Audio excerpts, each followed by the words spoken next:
মালয়েশিয়ার পুত্রজয়ার প্রাণবন্ত নগরের মধ্যে অবস্থিত কিং সালমান মসজিদ, যা সমৃদ্ধ সাংস্কৃতিক টেপেস্ট্রি এবং মালয়েশিয়া ও সৌদি আরবের মধ্যে স্থায়ী বন্ধুত্বের প্রমাণ হিসেবে দাঁড়িয়ে আছে।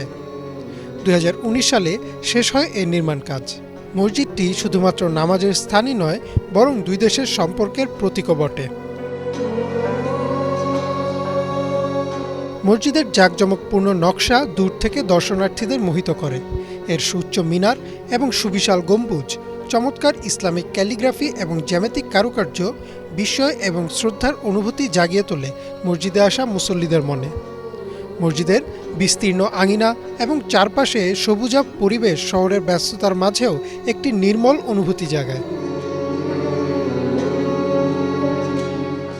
সৌদি আরবের বাদশাহ সালমান বিন আব্দুল আজিজ আল সৌদের সম্মানে নামকরণ করা হয়েছে মসজিদটির। মালয়েশিয়া এবং সৌদি আরবের মধ্যে ঐক্য ও সহযোগিতার চেতনাকে মূর্ত করে এই স্থাপনাটি। এর বিশাল ভবনটির নির্মাণ সম্পূর্ণরূপে সৌদি সরকারের অর্থায়নে করা হয়েছিল, যা দুই দেশের মধ্যে বন্ধুত্বকে আরও দৃঢ় করেছে।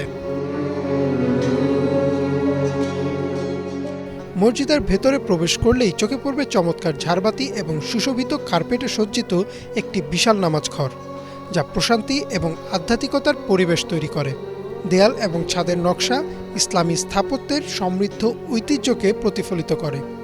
হাজার হাজার মানুষ যখন একসঙ্গে নামাজে দাঁড়ায়, তখন যেন এক অন্যরূপ ধারণ করে মসজিদটি। বাদশাহ সালমান মসজিদের অন্যতম বৈশিষ্ট্য হল এর অত্যাধুনিক সুযোগ সুবিধা। এতে রয়েছে একটি নিবেদিত ইসলামিক শিক্ষাকেন্দ্র, সম্মেলন হল এবং পর্যাপ্ত পার্কিং সুবিধা। এই সুযোগ সুবিধাগুলি শুধুমাত্র স্থানীয় মুসলিম সম্প্রদায়ের চাহিদা পূরণ করে না, বরং সবার জন্যই একে উন্মুক্ত করে দিয়েছে। ধর্মীয় গুরুত্বের বাইরেও মসজিদটি একটি সাংস্কৃতিক ল্যান্ডমার্ক এবং মালয়েশিয়ার বহুসাংস্কৃতিক পরিচয়ের প্রতীক হিসেবে কাজ করে। সমাজের সকল শ্রেণী পেশার মানুষের জন্যই উন্মুক্ত মসজিদটি। এখানে আন্তঃধর্মীয় আলোচনা ও বোঝাপড়াকে উৎসাহিত করা হয়। ইমরান মাহমুদ, বাংলা ভিশন।